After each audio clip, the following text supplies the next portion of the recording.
Oke, saudara-saudara, saya akan melanjutkan lagi pengajaran tentang Paskah yang minggu lalu saya sudah mengajarkan kepada siswa STT Soteria Purwokerto tentang jalanan Pekan Kudus dari Sabtu Lazarus sampai Minggu Paskah secara garis besar yang saya tinjau dari tiga perspektif ya yang saya ambil dari buku ini. Menginjak-injak maut dengan kematian satu perjalanan kudus. Video yang lalu atau di video sebelumnya saya sudah mengajarkan secara garis besar dan Pekan Kudus ini dari Sabtu Lazarus sampai Paskah. Nah, kemudian di video kali ini saya akan membaginya jadi lebih mendalam. Nah, hari ini kita akan bahas Sabtu Lazarus. Ya. Jadi di video selanjutnya kita akan bahas malam, Selasa Kudus, Rabu Kudus, Kamis Kudus, Jumat Agung, Sabtu Kudus, dan Minggu Paskah. Jadi ada beberapa video pengajaran yang akan saya berikan di sini. Nah, seperti hari ini tanggal 4 April 2026, gereja memperingati Sabtu Lazarus. Nah, kali ini saya akan mulai dulu dari Sabtu Lazarus, dan nanti kita akan masuk ke Minggu Palm, Senin, dan sampai Minggu Paskah. Kemudian setelah itu kita akan mempelajari juga makna teologisnya ya secara lebih mendalam lagi dari Jumat Agung, Sabtu Kudus, dan Minggu Paskah. Dan juga ada beberapa video lagi tentang pertanyaan-pertanyaan seperti apa yang terjadi kepada tubuh Kristus, jiwa Kristus setelah kematiannya, apa yang dilakukan di Hades dan sebagainya. Jadi kita akan kita akan mulai saja Sabtu Lazarus seperti yang kita peringati hari ini, khususnya di gereja-gereja Ortodoks ya. Sementara kalau di gereja Barat, seperti Katolik, Protestan, Paskahnya besok. Sementara di Ortodoks pada tahun ini berbeda satu minggu ya, sehingga besok hari ini baru masuk ke Sabtu Lazarus dan besoknya di gereja-gereja timur atau di Ortodoks itu baru masuk ke Minggu Palem. Sementara kalau di gereja Barat besok masuk. Jadi memang ada perbedaan kalender. Kali ini kita tidak membahasnya. Kita akan fokus kepada tiga hal yang saya soroti tentang Pekan Kudus ini, yaitu dari sisi biblikalnya, akan bisa melihat perjalanannya Kristus, apa yang terjadi pada Sabtu Lazarus, kemudian kita akan menyoroti sisi liturgisnya, dan yang ketiga adalah perspektif Maximus ya. Dalam hal ini kita akan menyoroti sisi teologisnya dari perspektif dia. Oke, kita mulai dari Sabtu Lazarus. Sabtu Lazarus, kita akan perdalam analisis Sabtu Lazarus secara khusus. Di video sebelumnya saya sudah membahas secara garis besar gitu ya. Jadi kali ini kita akan bahas menggalinya teologis, liturgi, dan spiritualnya dari perspektif Saint Maximus Pengetahuan secara lengkap, khusus dengan referensi akademis dan catatan kaki gitu ya. Nah, bagi gereja Ortodoks, Sabtu Lazarus bukanlah sekedar hari untuk mengingat sebuah mukjizat. Ia adalah sebuah pintu gerbang liturgis yang fundamental, sebuah proklamasi teologis yang menetapkan kerangka untuk memahami seluruh drama Pekan Kudus yang akan datang. Dari perspektif Saint Maximus, hari ini adalah momen diagnosis final dan proklamasi awal dari solusi ilahi. Jadi bagi kita semua, gereja atau di Alkitab, apa tentang Sabtu Lazarus ini sebetulnya artinya buat kita. Nah, di sini dikatakan itu adalah pintu gerbang liturgis yang fundamental. Itu adalah sebuah proklamasi untuk memahami seluruh drama Pekan Kudus yang akan datang. Bagi Maximus, itu adalah momen mendiagnosis final dan proklamasi awal dari solusi ilahi. Oke, jadi kita lihat yang pertama.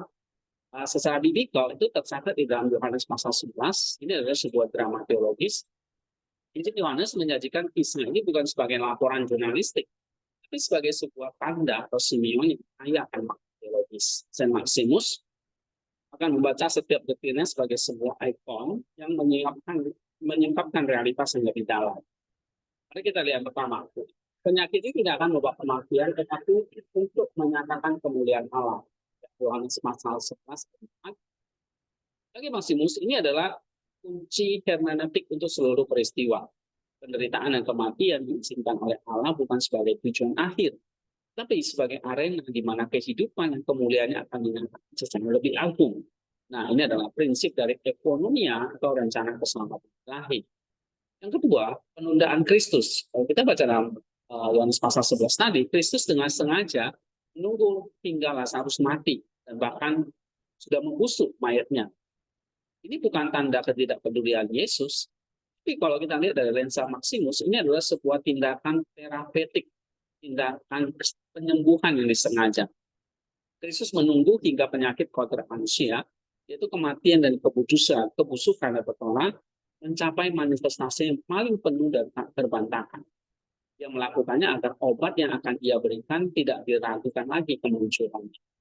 Jadi ini memang benar-benar sengaja untuk membuktikan bahwa dia bisa membangkitkan, memulihkan kodrat manusia yang busuk. Yesus menangis. Dan Yohanes pasal 11:35, ini adalah ayat yang sangat penting bagi Kristus. Air mata Kristus bukan air mata keputusasaan. Sebaliknya itu adalah respon otentik dari kehendak natural manusianya terhadap kematian. Saudara, kematian adalah sebuah kekerasan ontologis, sebuah perobekan dari kesatuan jiwa dan tubuh yang diciptakan Allah. Kristus sebagai manusia sejati, dia bisa merasakan pengerian dari musuh terakhir ini. Jadi apa artinya Yesus menangis? Yesus menangis ini adalah satu respon yang otentik, ya, yang ngeri gitu terhadap musuh manusia ini. Oke. Jadi kita bisa melihat ini sebuah tragedi, sebetulnya kematian itu adalah sebuah tragedi, sebuah kekerasan ontologis, dan itulah sebabnya Yesus menangis. Kematian itu suatu perobekan yang memisahkan tubuh dan jiwa kita yang diciptakan Allah. Oke, kemudian dalam Yohanes pasal 11:43 di situ satu peristiwa menarik terjadi, yaitu Lazarus keluar. Ini perintah ini bukan satu permohonan, tapi sebuah perintah ilahi yang kreatif. Ini adalah gema dari firman penciptaan di kitab Kejadian. Jadilah terang. Sang Logos yang oleh firman-Nya menciptakan kehidupan dari ketiadaan. Ini oleh firman-Nya memanggil kembali kehidupan dari kebusukan. Nah, ini adalah penegasan bahwa pribadi yang sama adalah pencipta dan penebus. Saudara-saudara, kita akan lihat apa makna liturgisnya ya. Paskah kecil itu adalah Sabtu Lazarus. Dan ini adalah peneguhan kebangkitan umum. Ibadah pada hari Sabtu Lazarus secara unik bersifat ceria dan kontras dengan suasana pertobatan prapaskah baru saja. Kita lihat bagaimana gereja merayakan Sabtu Lazarus ini. Ya, kita bisa menggali yang dilakukan oleh gereja mengenang Sabtu Lazarus ini. Ternyata ini adalah sebuah Paskah kecil, sehingga gereja di sini menyanyikan himne, ya, himne utamanya yaitu nih, dengan membangkitkan Lazarus dari antara orang mati sebelum sengsaramu, engkau meneguhkan kebangkitan umum, ya Kristus Allah, seperti anak-anak dengan membawa lambang-lambang kemenangan, kami berseru kepadamu sang penakluk maut, hosana di tempat yang maha tinggi, diberkatilah dia yang datang dalam nama Tuhan. Nah, himne ini meneguhkan kebangkitan umum. Himne ini secara eksplisit menyatakan fungsi teologis dari peristiwa ini. Kebangkitan Lazarus adalah satu jaminan dan bukti empiris dari janji Kristus untuk membangkitkan semua orang pada akhir zaman. Ini memberikan substansi pada hati kita. Kemudian sebelum sengsaramu, penempatan waktu ini krusial. Kristus menunjukkan kuasanya sebelum ia menunjukkan kelemahannya di kayu salib. Ini mengajarkan para murid dan kita bahwa sengsara yang dia alami adalah tindakan survival, bukan tindakan kekalahan tak terhindarkan. Ia yang memiliki kuasa untuk membangkitkan orang mati tentu memiliki kuasa untuk menghindari kematiannya sendiri. Tetapi ia memilih untuk tidak melakukannya demi keselamatan kita. Nah, saudara-saudara, Secara garis besar di gereja, ibadah hari Sabtu Lazarus itu adalah ibadah untuk membuktikan, membuka jalan tentang Paskah. Ya, jadi menentukan kebangkitan umum dan menentukan di sebuah Paskah kecil, sebuah prequel, ya, untuk memasuki Paskah yang sesungguhnya. Lazarus mengalami Paskah kecil. Nah, saudara, ini secara garis besar ya, makna liturgis dari Sabtu Lazarus ini. Kita bisa mendalami sebetulnya banyak sekali himne-himne, baik itu di Vesper, di Matins, bahkan di liturgi ilahi. Tapi saya akan ambil tema yang utama, himne yang utama saja, yaitu himne ini, dan ini memberikan dua ya, menentukan kebangkitan umum dan sebelum sengsara. Ini mau Kristus menunjukkan kuasanya sebelum dia menunjukkan kelemahannya di kayu salib. Oke, sekarang kita lihat secara teologis ya. Dari perspektif Maximus, ini adalah kemenangan atas kematian Quadrati, ini bukan kematian genomik. Nah, kita akan bahas apa maksudnya ini. Saint Maximus melihat ini sebuah distingsi teologis yang sangat presisi di sini. Jadi dia membedakan dua jenis kematian.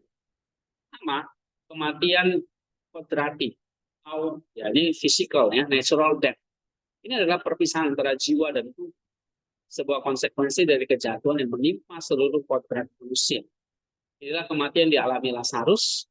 Dengan membangkitkan Lazarus, Kristus menunjukkan kuasanya atas konsekuensi dosa. Dia adalah tabib bagi kodrat yang sakit.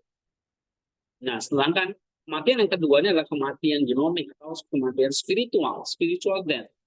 Ini adalah perpisahan jiwa dari Allah melalui pilihan bebas yang salah, genomic will. Ini adalah penyakit kehendak yang berakar pada filosofi atau cinta diri. Nah, ini adalah akar dari segala dosa-dosa kita. Ini adalah kematian yang sesungguhnya, sumber dari kematian kodratik. Kemudian yang ketiga, kemenangan parsial Lazarus. Kristus menyembuhkan Lazarus dari kematian kodratik. Tapi kebangkitan ini bersifat sementara. Lazarus kembali ke kehidupan yang sama, masih memiliki kehendak genomik yang terluka, dan pada akhirnya akan mati lagi. Ini adalah kemenangan atas gejala, bukan atas akar penyakitnya. Nah, jadi perspektif Maximus mengajarkan ini adalah kemenangan atas kematian kodratik, bukan kematian genomik. Jadi kebangkitan Kristus adalah kemenangan atas kematian genomik. Jadi parsial, ya, masih kemenangan yang dialami secara parsial. Kemudian apa implikasi bagi kita? Yang pertama adalah menetapkan identitas sang protagonis. Hari ini menetapkan siapa Yesus. Dia adalah Allah manusia, sang logos kehidupan, yang memiliki kuasa ilahi atas maut. Dengan identitas ini kita diundang untuk melihat sengsaranya bukan sebagai tragedi seorang martir, tapi sebagai tindakan penyelamatan dari seorang raja itu. Yang kedua, menunjukkan batas mukjizat fisik. Dengan menunjukkan bahwa Lazarus akan mati lagi, peristiwa ini secara implisit mengajarkan bahwa penyembuhan fisik saja tidaklah cukup. Tujuan Kristus bukanlah sekedar memperpanjang kehidupan biologis kita. Tujuannya adalah untuk mengalahkan maut itu sendiri dan memberikan kehidupan kekal, sebuah kualitas kehidupan yang berbeda, yaitu partisipasi dalam kehidupan ilahi atau theosis.